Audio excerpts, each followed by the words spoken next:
ಗುರುರ್ಬ್ರಹ್ಮ ಗುರುರ್ವಿಷ್ಣು ಗುರುರ್ದೇವೋ ಮಹೇಶ್ವರಃ ಗುರು ಸಾಕ್ಷಾತ್ ಪರಬ್ರಹ್ಮ ತಸ್ಮೈ ಶ್ರೀ ಗುರವೇ ನಮಃ.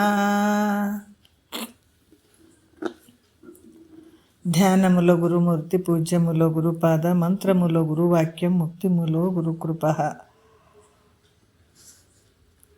ಶ್ರೋತ್ರಿಯ ಬ್ರಹ್ಮನಿಷ್ಠ ಸದ್ಗುರು ಬಸವಾನಂದರ ಪಾದಕಮಲಗಳಿಗೂ ಅವರ ಪ್ರತಿರೂಪದಂಥ ನಿಜಗುಣಪ್ಪನವರ ಪಾದಕಮಲಗಳಿಗೂ ನನ್ನ ದೀರ್ಘದಂಡ ಪ್ರಣಾಮಗಳನ್ನು ಸಲ್ಲಿಸುತ್ತಾ, ಸದ್ಗುರು ಮಾರ್ತಂಡ ಸಾಬಾಯಿ ಸದ್ಗುರುಳ ಪಾದಕಮಲಗಳಿಗೂ ಹಾಗೂ ರಾಯಪ್ಪ ಸದ್ಗುರುಳ ಪಾದಕಮಲಗಳಿಗೂ ನನ್ನ ದೀರ್ಘದಂಡ ಪ್ರಣಾಮಗಳನ್ನು ಸಲ್ಲಿಸುತ್ತಾ, ಗುರು ಸ್ವರೂಪರಾದಂಥ ನನ್ನ ಪತಿದೇವರಿಗೂ ಕೂಡ ನನ್ನ ದೀರ್ಘದಂಡ ಪ್ರಣಾಮಗಳನ್ನು ಸಲ್ಲಿಸುತ್ತಾ, ಮನದಲ್ಲಿ ಸ್ಮರಿಸಿಕೊಳ್ಳುತ್ತಾ, ತಮ್ಮೆಲ್ಲರಿಗೂ ವಂದಿಸುತ್ತಾ, ಇವತ್ತಿನ ಕೈವಲ್ಯ ಪದ್ಧತಿ, ನಿಜಗುಣರು ರಚಿಸಿದಂಥ ಕೈವಲ್ಯ ಪದ್ಧತಿ ಬಹಳ ಅಗಮ್ಯವಾಗಿರುವಂಥ ವಿಚಾರ, ಭಾಳ ವಿಶೇಷವಾದಂಥ ವಿಚಾರಗಳನ್ನು ಅವ್ರು ಹೇಳ್ತಾ ಇದ್ದಾರೆ. ನೋಡು, ನೀನು ಈ ಭೂಮಿಗೆ ಬಂದಿದ್ಯಪ್ಪ, ಬಂದ ನಂತರ ಮಾಡ್ಕೊಳ್ಬೇಕಾದಂಥ ಕೆಲಸ ಯಾವುದು? ಅದನ್ನು ಬಿಟ್ಟು ನೀನೇನೇನೋ ಮಾಡ್ಕೊಳ್ತಾ ಇದ್ದೀಯ. ಎಷ್ಟೋ ಕಷ್ಟಗಳು ಅದಾವಲ್ಲ ನಿನಗೆ ಕಾದ್ಕೊಂಡು ಕೂತ್ಕೊಂಡದ್ದು. ಅದಕ್ಕೆ ಇಂದ ಶಿವಕಾರುಣ್ಯ ಸ್ಥಳದಲ್ಲಿ ನಿಜಗೊಂಡ್ರು ಕೂಡ ಹೇಳ್ತಾರೆ, ಶಂಕರ ನೋಡು ನೀಯನ್ನ ಪರಿಭವದ ಬಾಧೆಯನ್ನು ಕೃಪೆ ಮಾಡು ಬೇಗದೊಳ ಅಭಯವಿತ್ತು ಅಂತ ಹೇಳ್ತಾರೆ. ಎಷ್ಟೊಂದು ಕಷ್ಟಗಳು ಈಗ ವರ್ತಮಾನ ಕಾಲದಾಗೂ ಕಷ್ಟ ಅದಾವ, ಮತ್ತು ಭವಿಷ್ಯತ್ ಕಾಲ ಈಗ ಮುಂದೆ ಬರುವಂಥದ್ದು ಕೂಡ ಹಲವಾರು ಕಷ್ಟಗಳಿಂದ ಕೂಡಿರುವಂಥದ್ದು ಐತೆ. ಹಿಂದೂ ಕೂಡ ಕಷ್ಟದಿಂದ ಬಂದಿರುವಂಥವನು ಅಂತ ಹೇಳಿ ಭಾವಿ ಕಾಲದಲ್ಲಿ ಆಗುವಂಥ ದುಃಖಗಳ ಬಗ್ಗೆ ಹೇಳ್ತಾ ಇದ್ರು ಅವ್ರು ನಿನ್ನೆ. ಅದಕ್ಕೆ ನಾವೆಲ್ಲ ಬದಲಾವಣೆ ಆಗ್ಯದ್ರಿ ಅಂತೀವಿ. ಆವಾಗಿನ ಕಾಲನೇ ಬೇರೆ ಇತ್ತು, ಈಗಿನ ಕಾಲ ಬೇರೆ ಇತ್ತು ಅಂತೀವಿ. ಏನು ಬದಲಾವಣೆ ಆಗ್ಯದ? ನಿನ್ನ ಮನಸ್ಸು ಬದಲಾವಣೆ ಆಗ್ಯದ. ಆವಾಗ ಇದೇ ರಾತ್ರಿ ಹಗಲಿ ಇತ್ತು. ನೋಡ್ರಿ, ರಾತ್ರಿ ಹಗಲಿ ಅನ್ನುವಂಥದ್ದು ಇದು ಜ್ಞಾನ ಅನ್ನುವಂಥದ್ದು, ಬೆಳಕು ಕತ್ತಲೆ ಅನ್ನುವಂಥದ್ದು ಅಜ್ಞಾನ ಅಂತ ಕೂಡ ನಾವು ನೋಡ್ಕೊಳ್ಬೋದು. ಸೃಷ್ಟಿ ಒಳಗೆ ನಾವೆಲ್ಲ ತತ್ವವನ್ನು ಅರ್ಥಕೊಳ್ಬೋದು ನೋಡಿದಾಗ. ಭಾಳಷ್ಟು ವಿಚಾರಗಳನ್ನು ಅವರು ಹೇಳ್ತಾರೆ. ನಾವು ನಿದ್ರೆಯಲ್ಲಿ ಕೂಡ ನಾವು ತೊಗೊಂಡಾಗ ಹಗಲಿ ಅನ್ನುವಂಥದ್ದು ಜ್ಞಾನ, ರಾತ್ರಿ ಮಲಗಿದಾಗ ನಿದ್ದೆ ಅನ್ನುವಂಥದ್ದು ನಾವು ಕನಸನ್ನು ಕಾಣ್ತೀವಲ್ಲ ಅದು ಅಜ್ಞಾನ. ನಿದ್ರೆ ಅನ್ನುವಂಥದ್ದು ಜ್ಞಾನ. ಇವೆರಡು ಅಳದಾಗ ಜ್ಞಾನ ಆಗುವಂಥದ್ದು ಅಂತ ಒಂದು ಸಂಕೇತಗಳಿವೆಲ್ಲ. ಇಷ್ಟು ನಾವು ಅರ್ಥ ಮಾಡ್ಕೋಬೋದು. ಯಾಕೆ ತತ್ವವನ್ನು ಭಗವಂತ ಅದಕ್ಕೆ ಬಂಗಾರದಿಂದ ಆಭರಣ ಹೆಂಗೆ ಭಿನ್ನ ಇಲ್ಲವೋ ಅದ್ರಂಗೆ ಈ ಜಗತ್ತಿಂದ ಕೂಡ ಒಂದು ಬ್ರಹ್ಮನ ಒಂದು ಎಲ್ಲ ವಿಚಾರಗಳನ್ನು ನಾವು ತಿಳ್ಕೊಳ್ಳಿಕ್ಕೆ ಸಾಧ್ಯ. ಅದು ಪ್ರಾಕ್ಟಿಕಲ್ಲಾಗಿ ನಾವು ತಿಳ್ಕೊಳ್ಬೋದು. ಅಜ್ಞಾನದಲ್ಲಿ ನೋಡ್ರಿ, ಯಾಕಂದ್ರೆ ಅಜ್ಞಾನದಲ್ಲಿ ಎಲ್ಲ ಮುಚ್ಚಿ ಹೋಗ್ಬಿಡ್ತಾವೆ, ಯಾವುದು ಕಾಣೋದೇ ಇಲ್ಲ ನಮಗೆ ಅಲ್ಲ. ಅದೇ ರೀತಿ ಕತ್ತಲೆ ಅನ್ನುವಂಥ ಅಜ್ಞಾನಕ್ಕೆ ಹೋಲಿಸಿದಾರಲ್ಲ. ಅಜ್ಞಾನ ಅನ್ನುವಂಥದ್ದು ತಮೋ, ಕತ್ತಲೆ ಇರುವಂಥದ್ದು. ಇಲ್ಲಿ ಯಾವ ಪದಾರ್ಥಗಳು ನಮಗೆ ಯಾವುದು ಒಳ್ಳೆಯ ಸದ್ಗುಣಗಳಾಗಿರ್ಬೋದು, ನಾವು ಜ್ಞಾನದ ಒಂದು ಬೆಳಕನ್ನು ಕಾಣೋಕ್ಕೆ ಸಾಧ್ಯ ಇಲ್ಲ. ಎಲ್ಲಿ? ತಮೋ ಒಂದು ಗುಣದಲ್ಲಿ, ಅಜ್ಞಾನದಲ್ಲಿ ಕಾಣೋಕ್ಕೆ ಸಾಧ್ಯ ಇಲ್ಲ. ಅದರಂಗೆ ಕತ್ತಲಿನಲ್ಲಿ ಯಾವ ವಸ್ತುಗಳನ್ನು ನೋಡೋಕ್ಕೆ ಸಾಧ್ಯನಂದರೆ ಇಲ್ಲ. ಬೆಳಕನ್ನುವಂಥದ್ದು ಒಂದು ಜ್ಞಾನ, ಕತ್ತಲೆನ್ನುವಂಥದ್ದು ಒಂದು ಅಜ್ಞಾನ. ಜಾಗ್ರ ಅನ್ನುವಂಥದ್ದು ಒಂದು ಜ್ಞಾನ, ಕನಸು ಅನ್ನುವಂಥದ್ದು ಒಂದು ಅಜ್ಞಾನ. ಇವೆರಡನ್ನ ಬಿಟ್ಟು ನಾವು ಮುಂದಕ್ಕೆ ಹೋದಾಗ ನಿದ್ರೆ ಏನು ಬರ್ತದಲ್ಲ, ಗಾಢ ಬಂದಿದೆ, ಅದು ಒಂದು ಜ್ಞಾನ ಪ್ರಾಕ್ಟಿಕಲ್ ನೋಡಿದಾಗ. ಅದ್ರಂಗೆ ನಾವು ಈ ಜಗತ್ತು ಸತ್ಯ ಅಂತ ತಿಳ್ಕೊಂಡಿದ್ದೀವಿ. ಯಾವಾಗ ಇದು ಮಿಥ್ಯೆ ಆಗ್ತದೆ? ನಮಗೆ ಜ್ಞಾನ ಆದಂಗೆ ಮಿಥ್ಯೆ ಆಗುವಂಥದ್ದು. ಇಲ್ಲ, ಆ ಜ್ಞಾನವನ್ನು ಪಡ್ಕೊಳ್ಬೇಕಾದಂಥದ್ದು, ಆ ಒಂದು ಜ್ಞಾನದ ಒಂದು ವಿಚಾರವನ್ನು ತಿಳ್ಕೊಳ್ಳುವಂಥದ್ದೇ ಮನುಷ್ಯನಿಗೆ ಭಾಳ ಮುಖ್ಯ ಅದ. ಅವಾಗ ಕಾಲ ಹಂಗೈತಿ ಹಿಂಗೈತೆ ಅಂತ ಹೇಳ್ತೀವಿ. ಅವಾಗೂ ಕೂಡ ಸಾವು ನೋವಿದ್ದು, ಇದೇ ಸೂರ್ಯ ಚಂದ್ರರಿದ್ದರು, ಇದೇ ಆಕಾಶ ವಾಯು ಅಗ್ನಿ ಜಲನೂ ಇತ್ತು, ಎಲ್ಲ ಇದ್ದವು. ಈಗಲೂ ಹಂಗೆ ಐತಿ. ಯಾವ ಚೇಂಜ್ ಆಗ್ಯದ ಹೇಳು? ಅದಕ್ಕೆ ಹಿಂದಿನ ವಿಚಾರದಲ್ಲಿ ಬಹಳ ಹೇಳಿದ್ರು. ನೋಡಪ್ಪ, ನೀ ಇಷ್ಟೆಲ್ಲ ಕೆಲವೊಂದು ಪಾಪದ ಕೃತಿಗಳನ್ನು ಮಾಡ್ತಿದ್ದಿ, ಯಾವ ಬಲ ಹಿಡ್ಕೊಂಡು ಮಾಡ್ತಿದ್ದಿ? ಯಾವ ಬಲ ಹಿಡ್ಕೊಂಡು ಇದನ್ನು ತಿಳಿಯಂಗಿಲ್ಲಂತ ಕುಂತಿದ್ದಿ ನೀನು? ಆವ ಬಲವಿಡಿದು ಅಳುಕದೆ ಅಖಿಲ ದುರಿತವನೆಸಗಿ ಜೀವಿಸುವೆ ಮಾದದು ಉಸಿರಲೇ ಮಾನವ ಅಂತ ಹೇಳ್ತಾರೆ. ಆವ ಬಲವಿಡಿದು ಅಖಿಲ ಅಳುಕದೆ ಅಖಿಲ ದುರಿತವನೆಸಗಿ ಜೀವಿಸುವೆ ಮಾದದು. ಭಾಳಷ್ಟು ವಿಚಾರಗಳನ್ನು ಹೇಳಿದರು. ಮತ್ತು ನಾವು ಇವಾಗ ಎರಡನೇ ನುಡಿಯಿಂದ ನೋಡೋಣ. ಹಿಂದೆ ಕೂಡ ಹೇಳಿದ್ರೆ ಚಿತ್ರಗುಪ್ತರಿಲ್ಲ ಅಂತ ತಿಳ್ಕೊಂಡು ಏನು ಯಮಧರ್ಮನ ಪಟ್ಟಣ ಹಾಳಾಗ್ಯದ ಅಂತ ತಿಳ್ಕೊಂಡರೇನು, ಮೃತ್ಯು ದೇವತೆ ಆಕಿ ಇರಲಿ ಬಿಡು ಪಾಪ ಭಾಳ ದಿವಸದಿಂದ ಇವ್ರನ್ನೆಲ್ಲ ತೊಗೊಂಡು ಹೋಗಿನಿ, ಈ ಸಲ ಬೇಡ ಅಂತ ಆಕಿ ಕರುಣೆಯಿಂದ ಕೂಡಿದಾಳೇನು ನೋಡ್ರಿ. ಈ ಕಾಲ ಮುಂದಕ್ಕೆ ಹೋಗಬಾರ್ದು ಇವ್ರ ಸಲುವಾಗಿ ಹಿಂಗೇ ಭಾಳಷ್ಟು ಸಂಸಾರಗಳನ್ನು ಮಾಡ್ಕೊಂಡು ಹಿಂಗೆ ಮಜಾ ಮಾಡ್ಕೊತಿರ್ಲಿ ಅಂತೇಳಿ ಕಾಲ ಮುಂದಕ್ಕೆ ಹೋಗ್ಲಾರ್ದು ನಿಂತದೇನು ಅಂದರೆ ಇಲ್ಲಲ್ಲ, ಎಲ್ಲನೂ ಅದಾವ. ಮತ್ತು ಈ ವರ್ತಮಾನ ಕಾಲದಾಗ ಈಗ ಆಗ್ತಾ ಇರುವಂಥ ದುಃಖಗಳ ಬಗ್ಗೆ ಹೇಳ್ತಾರೆ ಅವರು. ಈಗ ಪ್ರೆಸೆಂಟಾಗಿ ಏನು ನಡೀತದ ಅದ್ರ ಬಗ್ಗೆ ಹೇಳ್ತಾರೆ ಅವರು ಎರಡನೇ ನುಡಿಯಲ್ಲಿ. ಕೇಡು ಕಡೆಗಂಡು ನಿಂದುದೆ, ರುಜೆಗಳು ಉಳಿದು ಓಡಿದವೆ, ಜರೆಯನ್ನು ಒಡಲೋಳು ಗೂಡದಂತೆ ಮಾಡಿದರೆ, ಶಿಕ್ಷೆಯನ್ನು ಭವಮರಣ ಅಲಿಸಿದವೆ, ಕೋಡಿ ಓದಿದೆ ವಯೋಗತಿ ವಿಚಾರಿಸರು. ಭಾಳಷ್ಟು ಅದ್ಭುತವಾಗಿ ಹೇಳ್ತಾರೆ. ಕೇಡು ಕಡೆಗಂಡು ನಿಂದುದೆ ನೋಡ್ರಿ. ಕೇಡು ಅಂದ್ರೆ ಬಾಧೆ, ದುಃಖ. ಏನಾಗ್ಯದಪ್ಪ ಅಂತಂದ್ರೆ ಈ ಬರ್ತಕ್ಕಂಥ ದುಃಖ ಬೇಡ, ಇವ್ರಿಗೆ ಹೋಗೋದು ಬೇಡ ಅಂತ ನಿಂತು ಬಿಟ್ಟದನು. ದುಃಖ ಇಲ್ಲ ಅಂತೀಯೇನು ನಿನಗೆ? ದುಃಖ ಐತೆ. ಮತ್ತು ಅನಂತ ದುಃಖಗಳು, ಯಾಕಂತಂದ್ರೆ ಹಿಂದೆ ಭಾಳಷ್ಟು ದುಃಖಗಳಿದ್ದುವಪ್ಪ, ಅನಂತ ದುಃಖಗಳಿದ್ದು. ಈಗ ಒಂದು ದುಃಖ ಬರೋದೇ ಇಲ್ಲ ಅಂತ ತಿಳ್ಕೊಂಡು ಏನು, ಅದಕ್ಕೆ ಪಾಪದಕ್ಕೆ ಕೆಲಸಗಳನ್ನು ಮಾಡಾಕತ್ತಿ ಏನು ಅಂತ ಹೇಳ್ತಾ ಇದ್ದಾರೆ ಅವರು. ಅದಕ್ಕೆ ಸಂಸಾರದಲ್ಲಿ ದುಃಖಗಳು ಆವಾಗ ಹಿಂದಿನ ಜನರಿಗೆ ಇದ್ದು ರೀ. ನಾವು ಯಾವತ್ತಾದ್ರೂ ಅಂತೀವೇನು ಅವ್ರಿಗೆ ದುಃಖ ಭಾಳ ಇದ್ದು ರೀ, ನಮಗೇನಿಲ್ಲ ದುಃಖನೇ ಇಲ್ಲ ಅಂತ ಯಾವತ್ತಾದ್ರೂ ಅಂತೀವೇನು ನಾವು? ಇಲ್ಲಲ್ಲ. ಯಾಕಂದ್ರೆ ಸಂಸಾರದಲ್ಲಿ ಈ ದುಃಖಗಳು ಹೆಂಗೆ ಬರ್ತಾವಂದ್ರೆ, ಈ ಸಮುದ್ರದ ನೀರಿನ ತೆರೆಗಳು ಇರ್ತಾವೆಲ್ಲ ಒಂದರಿಂದ ಒಂದು ಹೆಂಗೆ ಅಪ್ಪಳಿಸ್ತಾವ, ಹಂಗೆ ಈ ಸಂಸಾರದಲ್ಲಿ ದುಃಖಗಳು ಬರ್ತಾವೆ. ಒಂದರಿಂದ ಒಂದು ಬರ್ತದೆ ಅನ್ನೋದ್ರಾಗ ಇನ್ನೊಂದು ಬಂದಿರ್ತದೆ, ಇನ್ನೊಂದು ಬರ್ತದೆ ಅನ್ನೋದ್ರಾಗ ಇನ್ನೊಂದು ಬಂದಿರ್ತದೆ. ಮತ್ತು ಇಷ್ಟೆಲ್ಲ ಇದ್ದರೂ ಕೂಡ ಮತ್ತು ಯಾವ ಧೈರ್ಯದ ಮೇಲೆ ನೀನು ಪಾಪದ ಕೆಲಸಗಳನ್ನು ಮಾಡಾಕತ್ತೀಯಪ್ಪ ನೋಡ್ರಿ. ಅದಕ್ಕೆ ಮತ್ತು ಇನ್ನೂ ಒಂದು ಹೇಳ್ತಾರೆ ಅವರು, ರುಜೆಗಳು ಇಹವನ್ನು ಉಳಿದು ಓಡಿದವೆ. ರುಜೆಗಳು ಅಂದ್ರೆ ರೋಗಗಳು. ನಾವೆಷ್ಟಿಷ್ಟು ನೋಡ್ರಿ ಕಂಡು ಹಿಡ್ದೀವಿ, ಅಷ್ಟಿಷ್ಟು ರೋಗಗಳು ಇನ್ನೂ ಜಾಸ್ತಿನೇ ಆಗಿದಾವೆ. ಇಷ್ಟೆಲ್ಲ ಕಂಡು ಹಿಡ್ದಾರ ಅಂತಂದ್ರೂ ಕೂಡ ರೋಗನ ಯಾರು ತಡಿಲಿಕ್ಕೆ ಸಾಧ್ಯ ಆಗ್ಯದೇನು ಅಂದ್ರೆ ಸಾಧ್ಯನೇ ಇಲ್ಲ. ಅದಕ್ಕೆ ರುಜೆಗಳು ಇಹವನ್ನು ಉಳಿದು ಓಡಿದವೆ ಅಂತ ಹೇಳ್ತಾರೆ. ಅಂದ್ರೆ ರೋಗಗಳು ಈ ಲೋಕವನ್ನು ಬಿಟ್ಟು ಓಡೋಗ್ಯಾವನು. ಅದಕ್ಕಿಲ್ರಿ ನಮ್ಗೆ ರೋಗಗಳೇ ಬರಂಗಿಲ್ಲ, ಅದಕ್ಕೆ ನಾನು ಹಿಂಗೆ ಪಾಪದ ಕೆಲಸಗಳನ್ನು ಮಾಡ್ಕೊಂಡು ತಿರುಗಾಡ್ತೀನಿ, ನನಗೆ ಯಾರು ಕೇಳೋರಂತೀರೇನ? ಹಾಂ, ಅದಕ್ಕೆ ಯಾರಾದರೂ ಒಬ್ಬ ಪುರುಷ ಅಪರಾಧ ಮಾಡಿದ್ರೆ ರಾಜರಾದಂಥವ್ರು ಅವ್ರನ್ನೇನು ಮಾಡ್ತಾರೆ? ಗಡಿಪಾರು ಮಾಡ್ತಾರೆ, ಹದ್ದು ಪಾರು ಮಾಡ್ತಾರೆ, ಅವನ ದೇಶದಿಂದ ಓಡಿಸಿಬಿಡ್ತಾರೆ. ಹಾಗೆ ಯಾರಾದರೂ ರೋಗಗಳನ್ನು ಯಾರನ್ನ ಓಡಿಸ್ಬಿಟ್ಟಾರ ಹೆಂಗೆ? ಮಹಾತ್ಮರು ಕೇಳ್ತಾರೆ. ನನಗೆ ರೋಗನೇ ಬರಂಗಿಲ್ಲ ಅಂತ. ಈಗ ನೋಡ್ರಿ, ಇವು ಯಾವ ಇರಲಿಲ್ಲ ಮನುಷ್ಯ ಯಾವ ಲೆಕ್ಕದಾಗ ಇರ್ತಿದ್ದ. ಇವೆಲ್ಲದಾವ ಮನುಷ್ಯನಿಗೆ, ಇವ್ಯಾವ ನಮಗೆ ಸಂಬಂಧನೇ ಇಲ್ಲ ಅಂತ ಕುಂದಿರ್ತೀವಿ. ಅದಕ್ಕೆ ಹಸಿವು ತೃಷೆಗಳ ಬಾಧೆ ಅವ್ರು ಹೇಳ್ತಾರೆ ನೋಡ್ರಿ. ನಿಜಗೊಂಡ್ರೆ ಭಾಳ ಚಂದ ಹೇಳ್ತಾರೆ. ಹಸಿವು ತೃಷೆಗಳ ಬಾಧೆ, ವ್ಯಸನ ವೇಳರ ಬಾಧೆ, ದಶೆಗೆಡಿಸುವ ಹರಿಕುಳದ ಬಾಧೆ, ಶಂಕರ ಕುಸುಮ ಬಾಣದ ಬಾಧೆ, ಮದಶೋಕ ಮೋಹ ರತಿ ವಿಸರ ದುರ್ಬಾಧೆ ಘನವೆನೆಗೆ ಶಂಕರ. ನಮಗೆ ಕಷ್ಟಗಳೇ ಗೊತ್ತಿಲ್ಲ ರೀ, ಯಾವ ಕಷ್ಟನೇ ಗೊತ್ತಿಲ್ಲ. ಈಗ ಎಕ್ಸಾಮ್ನಲ್ಲಿ ನಮಗೇನಂದ್ರೆ ಈ ಕ್ವಶನ್ ಪೇಪರೇ ಅರ್ಥ ಆಗಲಿಲ್ಲ ಅಂದ್ರೆ ಉತ್ತರ ಹೆಂಗೆ ಬರೆಯೋಕ್ಕೆ ಬರ್ತದೆ ಹೇಳ್ರಿ?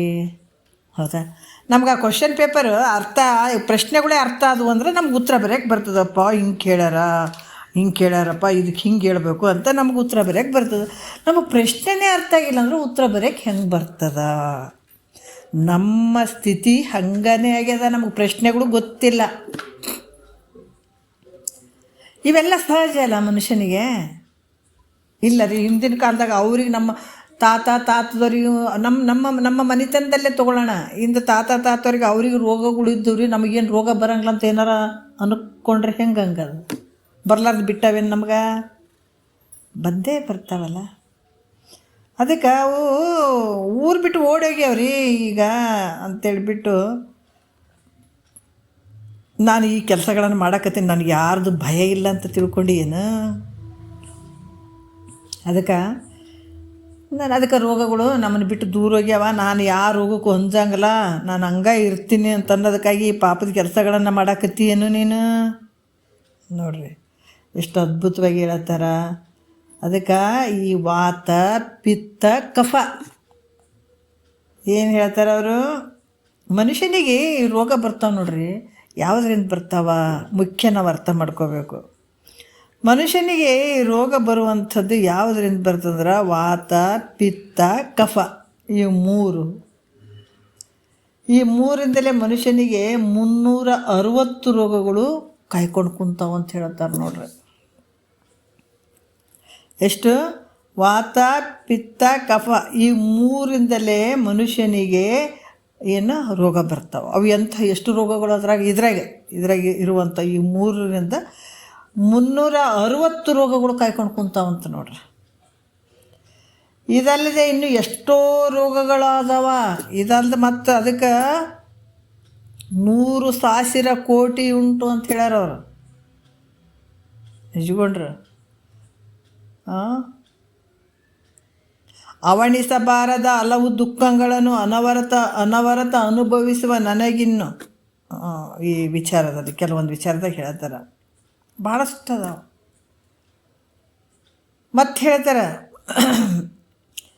ಇವು 100,000 ಕೋಟಿ ಉಂಟು, ಮೀರಲರಿದಿಹೇನೆ ನೀನೇ ತೊಲಗಿಸುವುದು ಅಂತ ಹೇಳ್ತಾರೆ ಅವರು. ಇಲ್ಲಿ ಕೂಡ ಏನು ಹೇಳ್ತಾರೆ, ಈ ಒಂದು ಎಷ್ಟೋ ರೋಗಗಳು ಅದಾವ. ಇಂಥ ಎಲ್ಲ ರೋಗ ಯಾವಾಗ ಬಂದು ಮುತ್ತಿಗೆ ಆಗ್ತದೋ ಗೊತ್ತಿಲ್ಲ. ಆದರೂ ಕೂಡ ಪಾಪದ ಕೆಲಸ ಮಾಡ್ತೀಯಲ್ಲಪ್ಪ, ನಿನಗೇನು ಹೇಳ್ಬೇಕು. ಮಹಾತ್ಮರು ಹೇಳ್ತಾರೆ ರೀ, ಯಾವುದ್ರ ಬಲ ಮಾಡ್ಕೊಂಡು ಇಂಥ ಪಾಪದ ಕೃತ್ಯಗಳನ್ನು ಮಾಡಾಕತ್ತೀನಿ. ಪಾಪದ ಕೃತ್ಯಗಳಂತಂದಾಗ ನಾವು ಒಬ್ರಿಗೆ ಬಡ್ದು ಪಾಪದ ಕೃತ್ಯಗಳಂತ ನಾವು ಯಾರೂ ತಿಳ್ಕೊಳ್ಬಾರ್ದಂಗೂ. ಯಾವಾಗ ಶರೀರ ನಾನು ಅನ್ನುವಂಥ ಭಾವ ಏನು ಇರ್ತದಲ್ಲ ನಮ್ಗೆ, ಅದು ದೊಡ್ಡ ಪಾಪ ಅದು. ಯಾಕೆ ಶರೀರ ನಂದಲ್ಲ, ಶರೀರ ನಾನೂ ಅಲ್ಲ, ನಂದು ಅಲ್ಲದು. ಅದು ಪಾಪ ನಿನಗೆ ಸುಖ ದುಃಖ ಉಣಿಸೋದಕ್ಕಾಗಿ ಶರೀರ ಸಾಧನೆಗೆ ಬಂದದ ಹೊರತಾಗಿ ಶರೀರ ನಾನಂತ ಕುಂತೀವಲ್ಲ, ಇದು ದೊಡ್ಡ ಪಾಪದ ಕೆಲಸ ಇದು. ಮತ್ತು ಇನ್ನೂ ಒಂದು, ನಮ್ಮನ್ನು ನಾವು ಯಾರು ತಿಳ್ಕೊಳಕ್ಕೆ ಪ್ರಯತ್ನ ಮಾಡಂಗಿಲ್ಲ, ಅದನ್ನು ದೊಡ್ಡ ಪಾಪನೇ ಇದು. ಮತ್ತು ನಾವೆಲ್ಲರೂ ಪುಣ್ಯಾತ್ಮರೇನ. ಯಾವಾಗ ನಮ್ಮನ್ನು ನಾವು ತಿಳ್ಕೊಳಕ್ಕೆ ಪ್ರಯತ್ನ ಮಾಡೋಂಗಿಲ್ಲ, ನಾವು ಮತ್ತು ಇರದೇ ಇರುವಂಥ ಶರೀರಗಳು ಇಂದ್ರಿಯಗಳು ಇವೆಲ್ಲ ನನವ ಅಂತ ಇಟ್ಕೊಂಡು ಕುಂತಿಯಲ್ಲ, ನೀನೇ ಕಳ್ಳ ಅಂತಾರೆ ಮಹಾತ್ಮರು. ಕಳ್ಳರು ಯಾರಿಲ್ಲರಿ, ನಾವೇ ಕಳ್ಳರು, ದೊಡ್ಡ ಕಳ್ಳರು. ಯಾಕಂದ್ರೆ ಶರೀರ ನಾನು ಗುತ್ತಿಗಿಡ್ದೇನೆ, ನಂದಂತ ಗುತ್ತಿಗಿಡ್ದೇನೆ, ಇಂದ್ರಿಯಗಳು ನಾನು ಅಂತ ತಿಳ್ಕೊಂಡೇನೆ, ಹೌದಲ್ಲ. ಈ ಬೇರೆದವ್ರ ಮನೆಗೆ ಹೋಗಿ ನನ್ನ ಮನೆ ಅಂತನ್ರಿ ಏನಂತಾರೆ, ಉತ್ಸವನಂತಾರೆ. ಯಾರೋ ಒಂದು ಚಲೋ ಮನೆ ಕಟ್ಟ್ಯಾರ, ಅವ್ರ ಮನೆ ಮುಂದೆ ನಿಂತು ಕೇಸಿ ಇದು ನಂದ್ರಿ ಮನೆ ಅಂತ ನಿಂತ್ಕೊಂಡ್ರೆ ಅವನಿಗೇನು ಶಾಣೆ ಅಂತಾರೆ, ಹುಚ್ಚ ಅಂತಾರೆ. ಹುಚ್ಚ ಅಂತಾರೆ. ಅದಕ್ಕೆ ಯಾರ್ದೋ ಈ ಶರೀರ ಪಂಚಭೂತದಿಂದ ಆದಂಥ ಶರೀರ ಇದು ನಂದೇ ಅಂತ ಕುಂತೀವಲ್ಲ, ಇದು ಎಂಥದ್ರಿ ಇದು ಅಜ್ಞಾನ. ಅದಕ್ಕೆ ಹುಚ್ಚ ಅಂತಾರೆ. ನಂದು ಅಲ್ಲ ನನ್ನದು ಅಲ್ಲ ಇದು ಪಂಚಭೂತದಂಥ ಶರೀರ, ಇದು ನಾನು ಅಲ್ಲ ನಂದು ಅಲ್ಲ, ಅದಕ್ಕೆ ನೀವು ದೊಡ್ಡ ಕಳ್ಳ. ಅದಕ್ಕೆ ಮಹಾತ್ಮರು ಹೇಳ್ತಾರ ನೋಡಪ್ಪ, ಇದನ್ನು ನೀ ತಿಳ್ಕೊಳ್ಳಾರ್ದೆ ಈ ಸಾಧನೆಗೆ ಬಂದಂಥ ಈ ಶರೀರದ ಮೂಲಕ ನಾನು ಯಾರಿದ್ದೀನಿ ಅಂತ ತಿಳ್ಕೊಳಕ ಪರಮಾತ್ಮಗೆ ಭಾಷೆ ಕೊಟ್ಟು ಬಂದವನು ನೀನೇ. ಅದಕ್ಕೆ ಹೇಳ್ತಾರಲ್ಲ, ಏನು ಹೇಳ್ತಾರೆ, ನಸುಕಿನಲ್ಲಿ ಹೇಳಲಿಲ್ಲ, ದಾಸಹರನ ನೆನೆಯಲಿಲ್ಲ, ಭಾಷೆ ಕೊಟ್ಟು ತಪ್ಪಿ ಶಿವನ ಧ್ಯಾಸ ಮಾಡಲಿಲ್ಲವೋ, ಭಾಷೆ ಕೊಟ್ಟು ತಪ್ಪಿ ಶಿವನ ಧ್ಯಾಸ ಮಾಡಲಿಲ್ಲವೋ, ಏಸು ದಿವಸವೋ ಇರೋದೇಸು ದಿವಸವೋ, ಏಸು ದಿವಸವಿದ್ದು ಇದರ ಘಾಸಿ ತಿಳಿಯಲಿಲ್ಲವೋ, ಏಸು ದಿವಸವೋ ಇರುವ ದೇಸು ದಿವಸವೋ. ಇಷ್ಟು ಅದ್ಭುತವಾಗಿ ಹೇಳ್ತಾರೆ.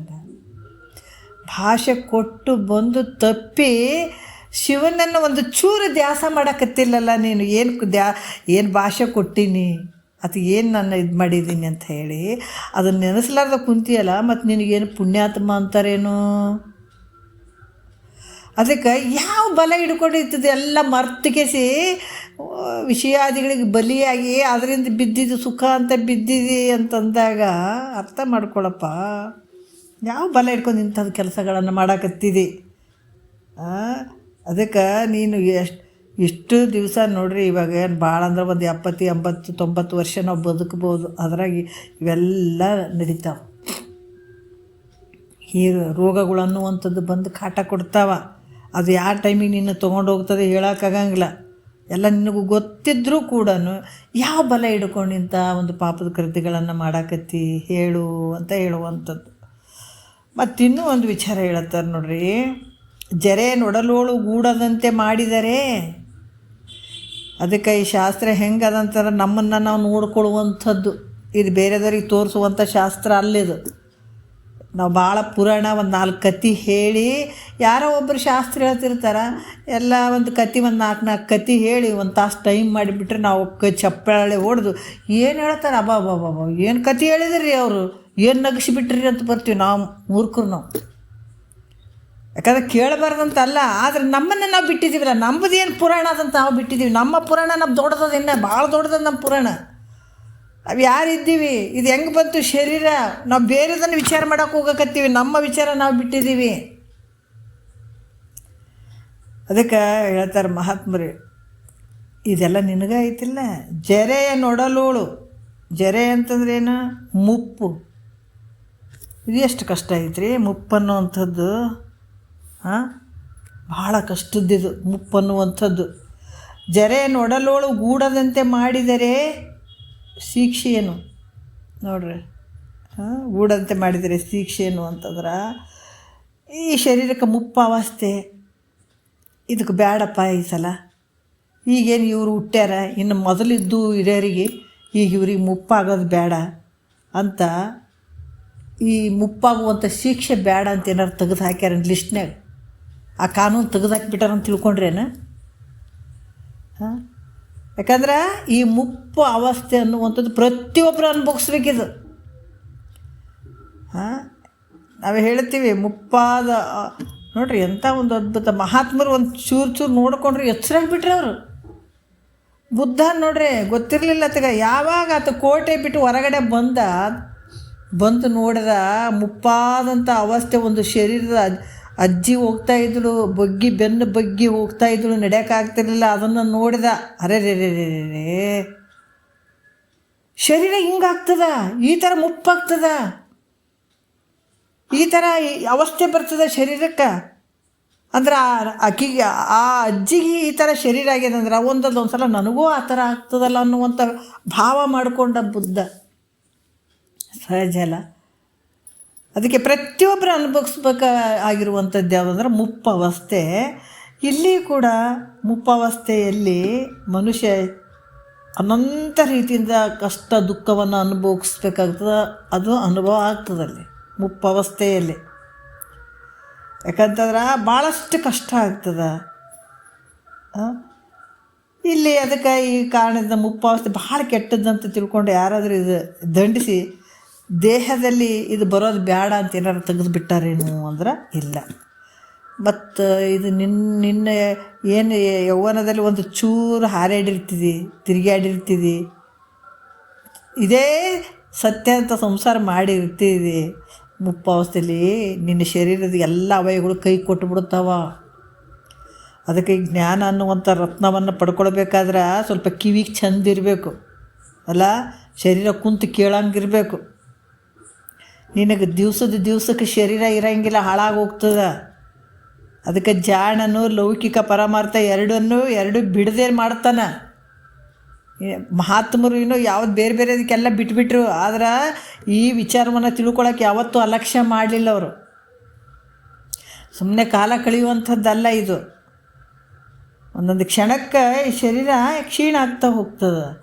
ಅದಕ್ಕೆ ಹಿಂಗೆ ಈ ಶರೀರ ನೋಡ್ರಿ, ಯಾವ ಕಣ್ಣು ಸರಿ ಇರದೇ ಇದ್ರೂ ಪರವಾಗಿಲ್ಲ ಅಂತ ಗುರುವಾಕ್ಯ ಕೇಳೋಕೆ ಕಿವಿ ಒಂದು ಚಂದ ಇರಬೇಕು ಚೆಂದ ಕೇಳಬೇಕಪ್ಪ ಅಂತ ಮನಸ್ಸೊಂದು ಏಕಾಗ್ರತೆ ಮಾಡ್ಕೊಂಡು ಸುಮ್ಮನೆ ಕುಂತು ಕೇಳಿದ್ರು ಸಾಕು, ಜ್ಞಾನ ಆಗ್ತದೆ. ಅದಕ್ಕೆ ಇದು ಸ್ವಲ್ಪ ಯೌವನ ಸಂದರ್ಭದಲ್ಲಿ ಏನು ಟೈಮ್ ಇರ್ತದಲ್ಲ, ಬರೀ ಸಂಸಾರಕ್ಕಂತೇಳಿ ಎಲ್ಲ ದಿವಸವನ್ನು ಕಳೆದು ಹಾಕಬಾರ್ದು. ಇದ್ರದ್ದು ಫಲ ಯಾವಾಗ ಸಿಗ್ತು ನಮಗೆ ಅನಿಸ್ಬೋದು. ನಮ್ಗೆ ಯಾಕಂತಂದ್ರೆ ನಮ್ಮ ಮನಸ್ಸು ಅನ್ನುವಂಥದ್ದು ಒಂದು ಕೋತಿ ಇದ್ದಂಗೆ, ಮರ್ಕಟ ಇದ್ದಂಗೆ. ಇದು ಒಂದರಿಂದ ಒಂದು ಕಾರ್ತದೆ. ಇವ್ರೇನು ಹೇಳ್ತಾರೆ ಅವ್ರೇನು ಹೇಳ್ತಾರೆ ಅಂತ ಹಿಂಗಾಗಿಬಿಟ್ಟು ನಿನ್ನನ್ನು ಪಾತಾಳಕ್ಕೆ ತೊಗೊಂಡು ಹೋಗ್ತದೆ. ಅದಕ್ಕೆ ಅವಕಾಶ ಕೊಡಬಾರ್ದು. ಸತ್ಯ ವಸ್ತು ಎಲ್ಲಿರ್ತದೆ ಅದನ್ನು ತೊಗೊಳ್ಳೇಬೇಕು, ಪ್ರತಿಯೊಬ್ಬರು ತೊಗೊಳ್ಬೇಕು. ಎಲ್ಲೇ ಆಗಲಿ ಆ ಸತ್ಯ ವಸ್ತು ಎಲ್ಲಿ ಇರ್ತದೆ ಅದನ್ನು ಪಡ್ಕೊಳ್ಳೇಬೇಕಾಗ್ತದೆ.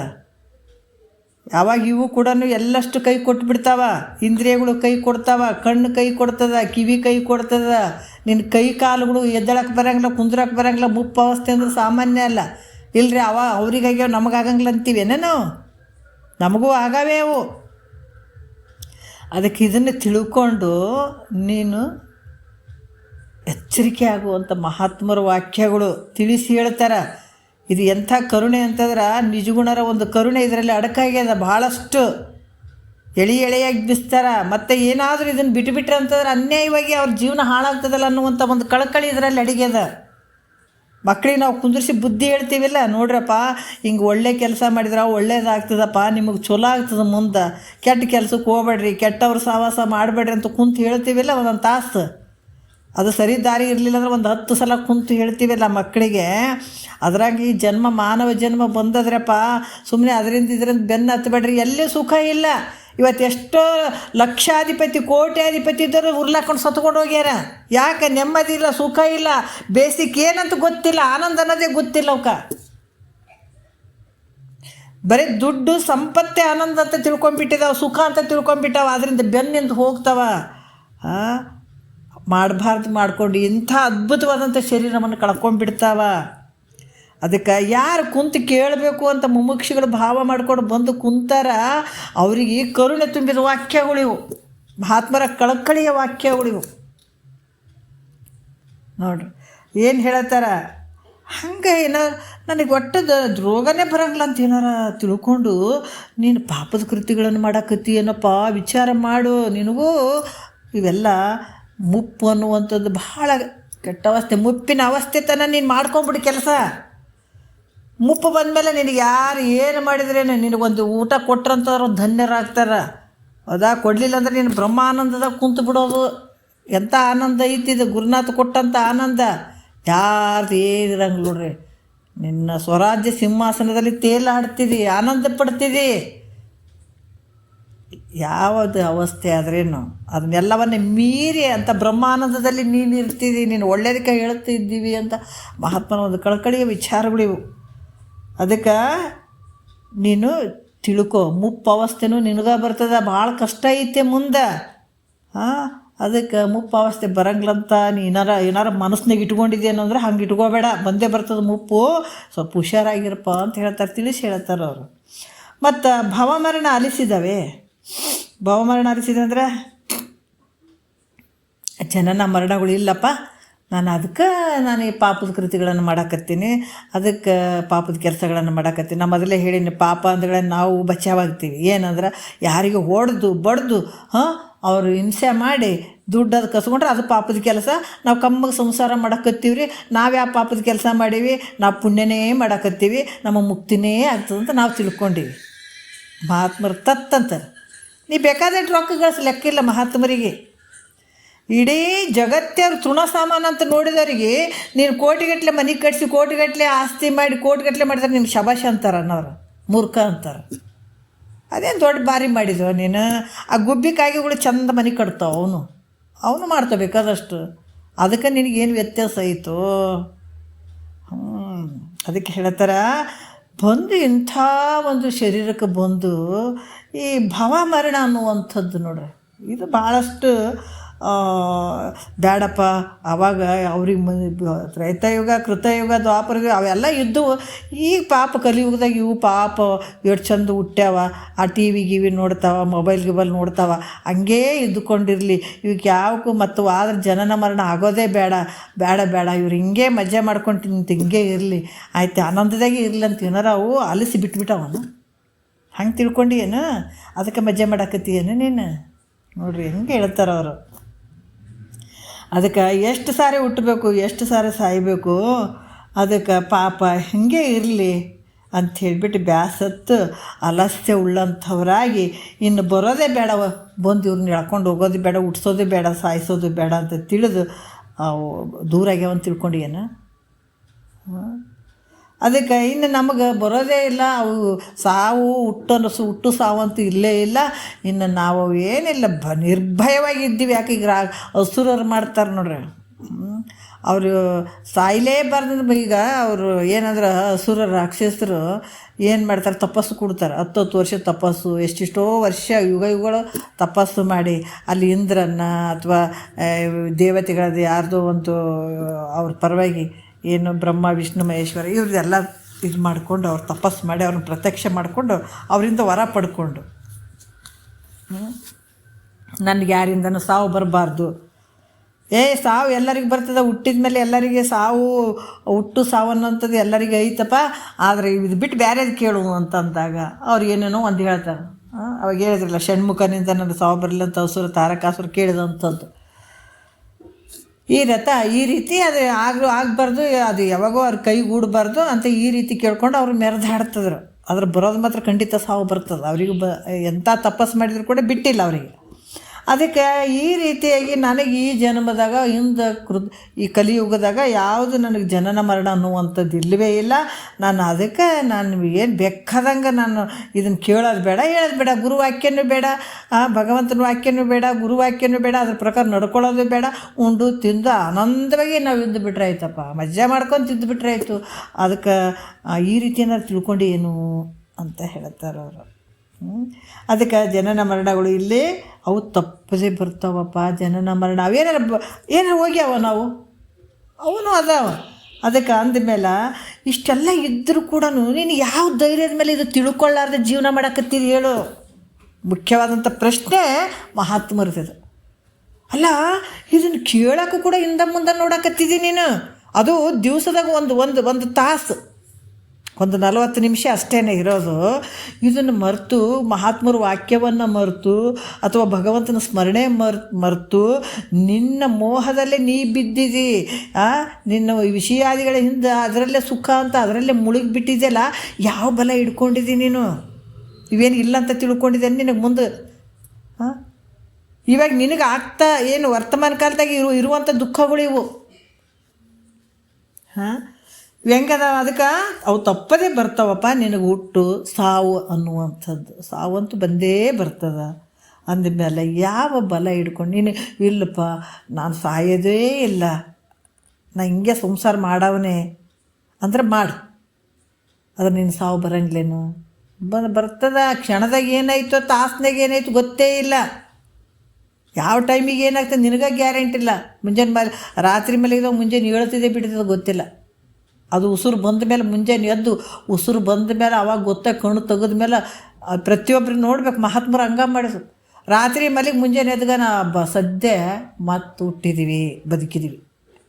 ಯಾಕಂದ್ರೆ ಗ್ಯಾರಂಟಿ ಇಲ್ಲ ಸಾವು ಅನ್ನುವಂಥದ್ದು. ರಾತ್ರಿ ಉಸಿರು ಮಲಗಿದಾಗ ಹೋಗಿರ್ಬೋದಲ್ಲ. ಹಾಗಾಗಿ ಮಹಾತ್ಮರು ಹೇಳ್ತಾರ, ಸಾವು ಅನ್ನುವಂಥದ್ದು ತಪ್ಪದೆ ಬಂದೇ ಬರ್ತದೆ. ಅಂದಮೇಲೆ ನೀನು ಯಾವುದ್ರ ಬಲ ಹಿಡ್ಕೊಂಡು ಇಂಥ ಪಾಪದ ಕೃತಿಗಳನ್ನು ಮಾಡಕತ್ತಿದೆ ತಿಳ್ಕೊಬೇಕು ಅಂತ ನಿನ್ನ ಭಾವದಾಗ ಯಾಕೆ ಬರ್ತಾ ಇಲ್ಲ? ಇವೆಲ್ಲ ಅದಾವಿಲ್ಲ ನಿನ್ನ ಕಷ್ಟಗಳು. ಮತ್ತು ಇದರಿಂದ ಬಿಡುಗಡೆ ಆಗಬೇಕಪ್ಪ, ಇದರಿಂದ ಪಾರಾಗಬೇಕು ಅನ್ನುವಂಥ ಭಾವ ನಿನಗೆ ಯಾಕೆ ಬರ್ತಾ ಇಲ್ಲ? ಮತ್ತು ಆ ಥರ ಕೋಡಿ ಓದಿದೆ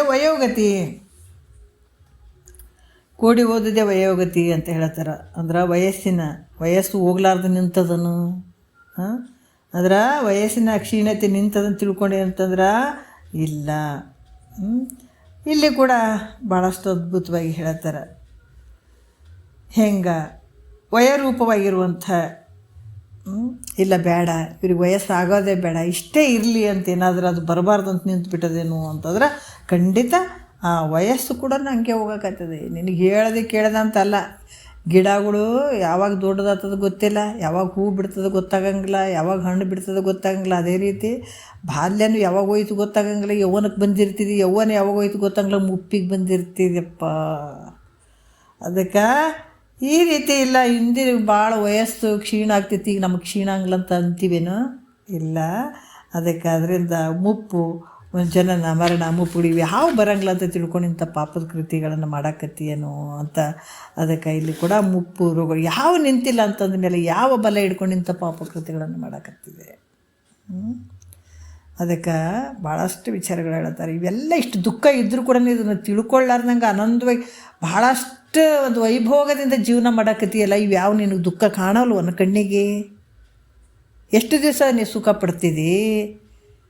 ಅದಕ್ಕೆ ಎಲ್ಲವನ್ನು ತುಚ್ಛ ಮಾಡಿ ಮಹಾತ್ಮರ ವಾಕ್ಯಗಳನ್ನು ಕಡೆಗಣಿಸಿ ಸಂಸಾರನೇ ದೊಡ್ಡದಂತ ಕುಂತಿಯಲ್ಲ ಇದ್ರಾಗ ಮುಳುಗಿಬಿಟ್ಟು ಇವ್ಯಾವ ನಿನಗೆ ದುಃಖ ಕಾಣಲ್ವನ ನಿನಗೆ? ನೋಡ್ರಿ ಎಂಥ ಒಂದು ಅದ್ಭುತವಾದಂಥ ವಿಚಾರ ಹೇಳ್ತಾರೆ, ಕೇಳಿ ನೋಡಬೇಕು. ಇದು ಜ್ಞಾನದ ಕಾರಣದಲ್ಲಿ ಹೇಳುವಂಥ ವಿಚಾರಗಳು ಇವೆಲ್ಲ. ಯಾಕಂದ್ರೆ ನಮಗೆ ಉಪಾಸನೆ ಕರ್ಮ ಉಪಾಸನೆ ಎಲ್ಲ ಮುಗಿದ ಮೇಲೆ ಇಲ್ಲಿ ನಮ್ಮನ್ನು ನಾವು ತಿಳ್ಕೊಳ್ಳುವಂಥದ್ದು ಜ್ಞಾನದ್ದು ವಿಚಾರಗಳು. ಅದಕ್ಕೆಲ್ಲ ಎಳೆ ಎಳೆಯಾಗಿ ಬಿಡಿಸ್ತಾರೆ. ನಾವೇನೇನು ಹಿಡ್ಕೊಂಡು ಕುಂತೀವಿ ಅವೆಲ್ಲವನ್ನು ಎಳೆ ಎಳೆಯಾಗಿ ಬಿಡಿಸ್ತಾರೆ ಅವರು ಇಲ್ಲಿ. ಯಾಕಂದ್ರೆ ಅನೇಕ ಚಿಂತೆಗಳು ಬಂದು ಬಂದು ದುಃಖವನ್ನು ಉಂಟು ಮಾಡುವಂಥ ಕರ್ಮಗಳು ಕಾಡ್ತವೆ. ಇಲ್ಲಿ ಸಕಲ ವಿಷಯಗಳು ವಿಕಾರವನ್ನು ಹೊಂದಿ ದುಃಖಕ್ಕೆ ಕಾರಣ ಆಗ್ತವೆ. ಅದರಿಂದ ಪಾಪಕೃತಿಗಳನ್ನು ಬಿಟ್ಟು ಪರಮಾತ್ಮನನ್ನು ಒಲಿಸುವಂಥವ್ನು ಅಂತ ಹೇಳ್ತಾರೆ ನೋಡ್ರಿ. ಯಾಕಂದ್ರೆ ನಿನಗೆ ಕರ್ಮದ ಫಲ ಪಾಪ ಪುಣ್ಯದಿಂದ ಈ ಶರೀರ ಬಂದದ್ದು ನಾವು ಅರ್ಥ ಮಾಡ್ಕೋಬೇಕು. ಪುಣ್ಯದ ಫಲದಿಂದ ದೇವತೆಗಳ ಶರೀರ ಬರ್ತದೆ, ಹೌದಾ? ಪಾಪದ ಫಲದಿಂದ ಗಿಡ ಮರಗಳ ಶರೀರ ಬರ್ತದೆ. ಪಾಪ ಪುಣ್ಯ ಎರಡು ಮಿಶ್ರಿಂದ ಈ ಮನುಷ್ಯನ ಶರೀರ ಬರ್ತದೆ ಅಂದಾಗ ಪಾಪದಿಂದ ದುಃಖ ಐತೆ, ಪುಣ್ಯದಿಂದ ಸುಖ ಐತೆ ಅಂತ ತಿಳ್ಕೊಳ್ಬೇಕು. ನಾವು ಎರಡನ್ನು ಅನುಭವಿಸ್ಬೇಕಾಗ್ತದೆ. ಅದಕ್ಕೆ ಅನಂತ ರೀತಿಯಿಂದ ಚಿಂತೆಗಳು ಬಂದು ದುಃಖವನ್ನು ಉಂಟು ಮಾಡ್ತಾವ, ಕಾಡ್ತಾವ. ಯಾಕಂದ್ರೆ ಸಕಲ ವಿಷಯಗಳು ಒಂದೇ ಥರ ಇರ್ತವೇನಂದ್ರೆ ಅಲ್ಲ, ವಿಕಾರ ಹೊಂದುತ್ತಾವವು, ಹೊಂದಿ ಅವು ದುಃಖಕ್ಕೆ ಕಾರಣ ಆಗ್ತಾವೆ. ಅದಕ್ಕೆ ವಿಷಮ ಸಂಸಾರ ಅಂತ ಹೇಳಿದ್ದಾರೆ ಅವರು ಮಹಾತ್ಮರು. ಆರು ನಾನೆಂದು ವಿಚಾರಿಸು ವಿಷಮ ಸಂಸಾರ, ಇದು ಕನಸು ಅಂತ ತಿಳ್ಕೊಳ್ರಿ ಅಂತಂದಾಗ ನಾವು ಇನ್ನೂ ಸತ್ಯ ಅಂತ ತಿಳ್ಕೊಂಡಿವಿ ಅಂದ್ರೆ ನಮಗೆ ದುಃಖ ಐತೆ. ಅದಕ್ಕೆ ಏನೇ ಇದ್ದರೂ ಕೂಡ ಅದು ಕನಸು ಅಂತ ತಿಳ್ಕೊಂಡು ಬಿಡ್ಬೇಕು ನಾವು. ಅದಕ್ಕೆ ಇಲ್ಲಿ ಇಂಥ ದುಃಖದಿಂದ ಕೂಡಿದಂಥ ದುಃಖಕ್ಕೆ ಕಾರಣ ಆಗಿರುವಂಥ ವಿಷಯಗಳನ್ನು ಬಿಟ್ಟು, ಅದರಿಂದ ಪಾಪಕೃತಿಗಳನ್ನೆಲ್ಲ ಬಿಟ್ಟು ಪರಮಾತ್ಮನನ್ನು ಒಲಿಸುವಂಥ ಕೆಲಸ ಮಾಡಪ್ಪ ಅಂತ ಮತ್ತು ಬುದ್ಧಿವಾದ ಹೇಳ್ತಾರೆ ಅವರು. ಅವನ್ನೆಲ್ಲ ಬಿಟ್ಟುಬಿಡು. ಎಲ್ಲ ಕಷ್ಟಗಳು ಅದಾವೆ, ಬೇಕಾದಷ್ಟು ಅಡಿಗಡಿಗೆ ಬಂದು ಹತ್ತುತ್ತಾವು ಕಷ್ಟಗಳು. ಅದರಿಂದ ನಾವು ಕಷ್ಟದಿಂದ ಪಾರಾಗ್ತೀನಿ ಅಂತ ಕುಂತಿ ಅಂದ್ರೆ ನಿನ್ಗೆ ಸಾಯೋವರೆಗೂ ಕಷ್ಟ ದುಃಖಗಳು ತಪ್ಪಿದ್ದಲ್ಲ, ಒಂದಲ್ಲೂ ಒಂದು ಬರ್ತಾವವು. ಯಾಕಂದ್ರೆ ಅವು ಯಾಕೆ ಬರ್ತಾವೆ ಅಂದ್ರೆ ನಾವು ಮಾಡಿದ್ವಲ್ಲ, ಹಿಂದೆ ಮಾಡಿರ್ತೀವಲ್ಲ, ಅವೇ ಕಷ್ಟ ಸುಖದ ರೂಪವಾಗಿ ಬರ್ತಾವೆ. ನನಗೇನು ಒಳ್ಳೇದಾಯ್ತಾ ಸುಖ ಆಯ್ತಂದ್ರೆ ನಾನು ಪುಣ್ಯದ ಫಲ ಅನ್ನಬೇಕು. ನನಗೆ ಈ ಪುಣ್ಯದ ಫಲದಿಂದನೇ ನನಗೆ ಏನೋ ಸಂತೋಷ ಆಯಿತು ಅನ್ನಬೇಕು. ಯಾವಾಗ ನನಗೆ ದುಃಖ ಆಯಿತು ಅದು ಪಾಪದ ಫಲ. ಯಾವಾಗ ಅದು ನಮ್ಮ ಮನಸ್ಸಿನಲ್ಲೇ ಸುಖ ದುಃಖಗಳು ನಡೀತಾವ. ಅದಕ್ಕೆ ನಮ್ಮ ಮನಸ್ಸು ಪಾಪ ಪುಣ್ಯಗಳ ಒಂದು ಮಿಶ್ರಣದಿಂದ ಕೂಡಿದಂಥದ್ದು. ಸುಮ್ಮನೆ ಅದ್ರ ದುಃಖ ಕೊಡ್ತದೆ, ಈ ಮನಸ್ಸು ಗದ್ದಲಕ್ಕೆ ಹಾಕ್ತದೆ. ಸುಖ ದುಃಖ ನೋಡ್ರಿ ಯಾವಾಗ ವಸ್ತುವಿನ ಮೇಲೆ ಎಲ್ಲೂ ಇಲ್ಲ, ವಸ್ತುವಿನಲ್ಲಿ ಇಲ್ಲ, ಯಾವ ಮನಸ್ಸಿನಲ್ಲೇ ಇವು ಉತ್ಪತ್ತಿ ಆಗ್ತಾವೆ. ನಮಗೆ ಸಿಗದೇ ಇರುವಂಥ ವಸ್ತುವನ್ನು ಅಪೇಕ್ಷೆ ಪಟ್ಟು ಅದು ಸಿಗದೇ ಇದ್ದಾಗ ನಮ್ಮ ಮನಸ್ಸಿನಲ್ಲೇ ದುಃಖ ಆಗ್ತದೆ.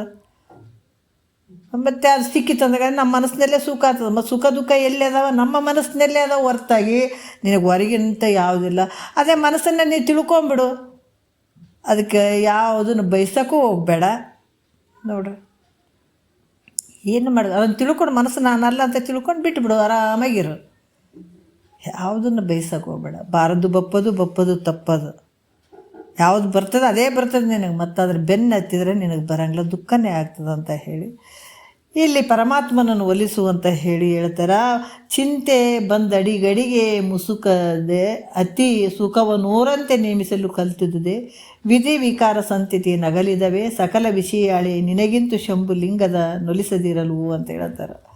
ಯಾಕಂದ್ರೆ ನೋಡಪ್ಪ, ಈಗ ಚಿಂತೆ ಬಂದು ಅಂದ್ರೆ ಆಲೋಚನೆ ಚಿಂತೆ ಇರ್ತದೆ ನೋಡ್ರಿ. ಯಾರಿಗೆ ಚಿಂತಿಲ್ಲ ಅಂತೀರಿ?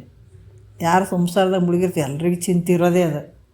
ಅಡಿಗಡಿಗೆ ಅಂದರೆ ಹೆಜ್ಜೆಜ್ಜಿಗೆ ಮುಚ್ಚಿ ಹಾಕದೆ ಯಾವಾಗ ಬೇಕಾದಷ್ಟು ಚಿಂತೆಯಿಂದ ಪಾರಾಗಿ ಈಗ ಸಮುದ್ರದ ಹತ್ರ ಒಂದು ಕಲ್ಲಿನ ಬಂಡೆ ಇರ್ತದೆ ನೋಡ್ರಿ, ದೊಡ್ಡದೊಂದು ಕಲ್ಲಿಂದ ಇತ್ತಂದ್ರೆ ಪ್ರತಿ ದಿವಸ ಬಂದು ಅಲೆಗಳು ಬಡ್ದು ಹೋದ್ರು ಕೂಡ ಹಿಂಗೆ ಗಟ್ಟಿಯಾಗಿ ನಿಂತ್ಕೊಂಡ್ಬಿಟ್ಟಿರ್ತದೆ ಆ ಕಲ್ಲು. ಅಲ್ಲ, ಗಟ್ಟಿಯಾಗಿರ್ತದೆ. ಎಷ್ಟು ಅಲೆಗಳು ಬಂದು ಹೊಡೆದ್ರು ಕೂಡ ಜುಪ್ ಅನ್ನಂಗಿಲ್ಲ. ನಾವು ಗುರುವಾಕ್ಯ ಕೇಳಿದಾಗ ಹಂಗಾಗುವಂಥದ್ದು. ಬೇಕಾದಂಥ ಕಷ್ಟಗಳು ಬರಲಿ, ಆ ರೀತಿ ಗುರುವಾಕ್ಯ ಕೆಲಸ ಮಾಡ್ತಾವೆ ನಮ್ಗೆ. ಅದಕ್ಕೆ ಏನು ಹೇಳ್ತಾರೆ, ಆಲೋಚನೆ ಅಡಿಗಡಿಗೆ ಹೆಜ್ಜೆಜ್ಜಿಗೂ ಮುಚ್ಚಿ ಹಾಕುವಂಥದ್ದು, ಮುಚ್ಚಿ ಹಾಕದೆ.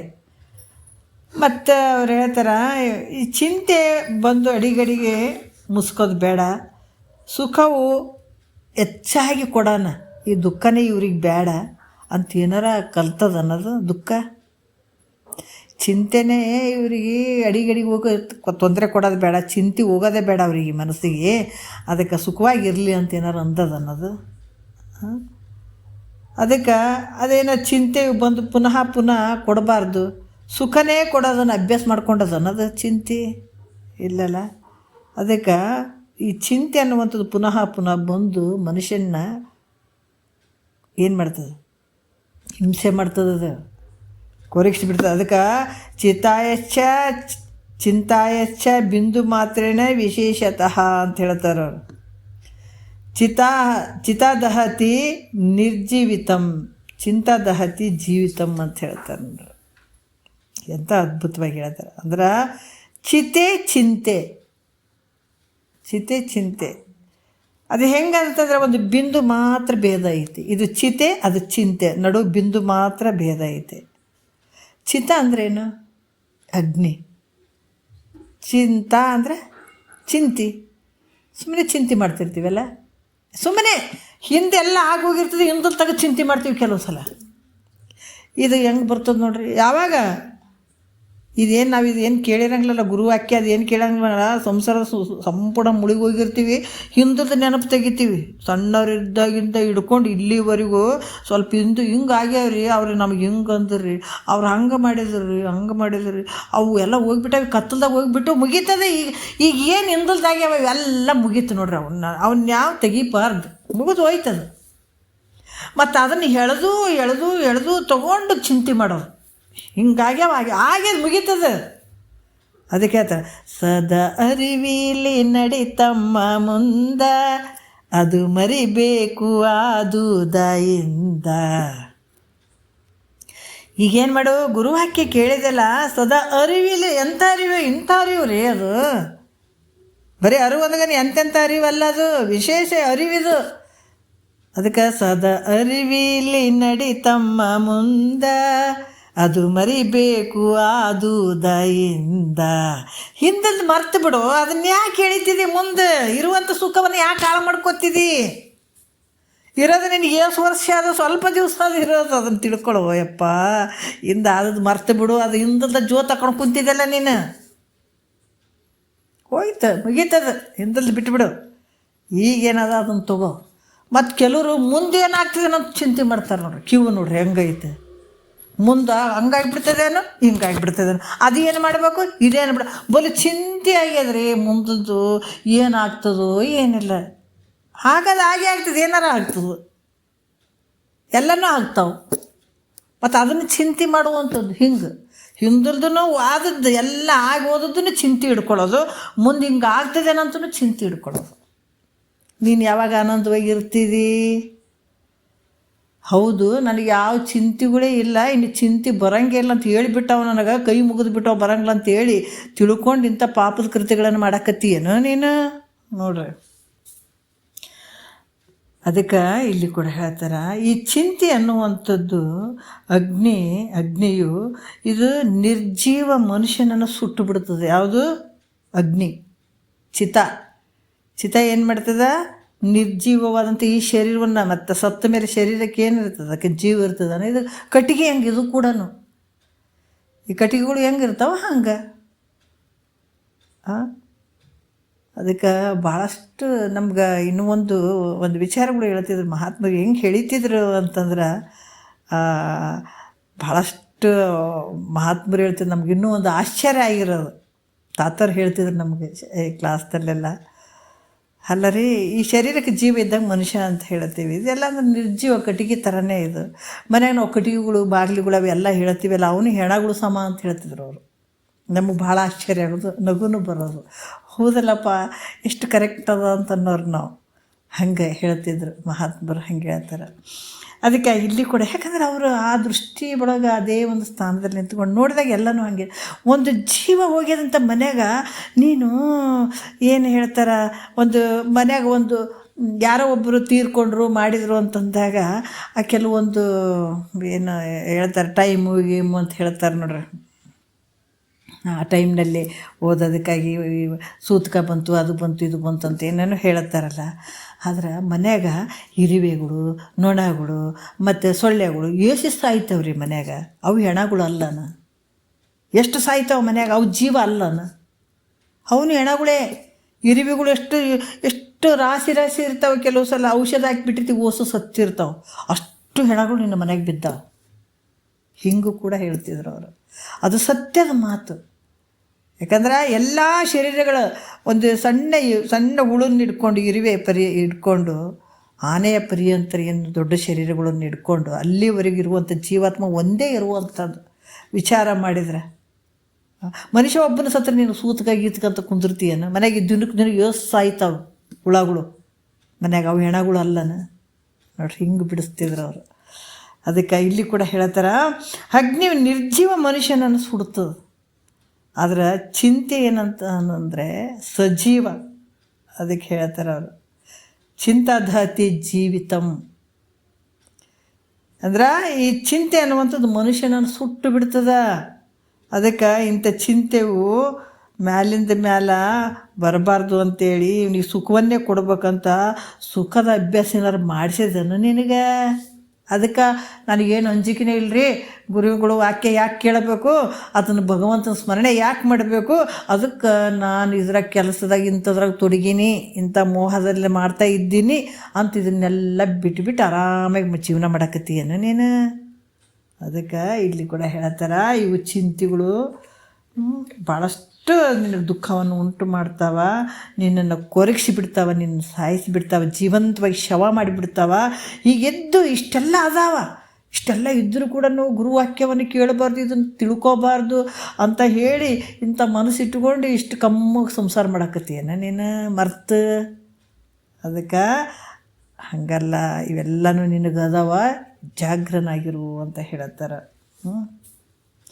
ಮತ್ತು ಇಲ್ಲಿ ಕೂಡ ಹೇಳ್ತಾರೆ ವಿಧಿ ಅಂದ್ರೆ ಪೂರ್ವಕರ್ಮ. ಯಾಕಂದ್ರೆ ಇದು ಮೊದಲಿನವ್ರಿಗೆ ದುಃಖ ಕೊಡ್ತಿತ್ತು, ಈಗ ದುಃಖ ಕೊಡಂಗಿಲ್ಲ ಅಂತ ಏನಂತಂದ್ರೆ, ಈಗಿನವ್ರಿಗೂ ದುಃಖ ಕೊಡಂಗಿಲ್ಲ ಅಂತ ಅದೇನಾರು ಮರ್ತು ಬಿಟ್ಟವೇನಂತಂದ್ರೆ, ಇಲ್ಲಪ್ಪ ಈಗೂ ಕೂಡ ನಿನಗೆ ಆ ದುಃಖ, ಹಿಂದಿನ ಕರ್ಮದ ದುಃಖಗಳು ನಿನಗೆ ಕೊಡ್ತಾವ. ಇದನ್ನು ಇಟ್ಕೊಂಡು ನಾಳೆ ಮಾತಾಡೋಣ ಇನ್ನೊಂದು ಸ್ವಲ್ಪ. ಅದನ್ನ ಇಟ್ಕೊಂಡು ಮತ್ತೆ ಮುಂದಿನ ವಿಚಾರಗಳನ್ನು ಮಾಡೋಣ. ಭಾಳಷ್ಟು ವಿಚಾರಗಳು, ನಮ್ಮ ವಿಚಾರಗಳನ್ನೇ ಭಾಳ ಅದ್ಭುತವಾಗಿ ಹೇಳಿದ್ದಾರೆ ನಿಜಗೊಂಡ್ರು. ನಾವಿಂಥ ವಿಚಾರಗಳನ್ನು ಕೇಳಕತ್ತೀವಿ ಅಂದ್ರೆ ಧನ್ಯರು, ಭಾಳ ಧನ್ಯರು. ನೋಡೋಣ ಮುಂದಿನ ವಿಚಾರ ನಾಳೆ ನೋಡೋಣ. ಒಂದೆರಡು ಮತ್ತು ಗುರುಗಳ ಪಾದಕ್ಕೆ ಅರ್ಪಿಸಿ ಹರವು.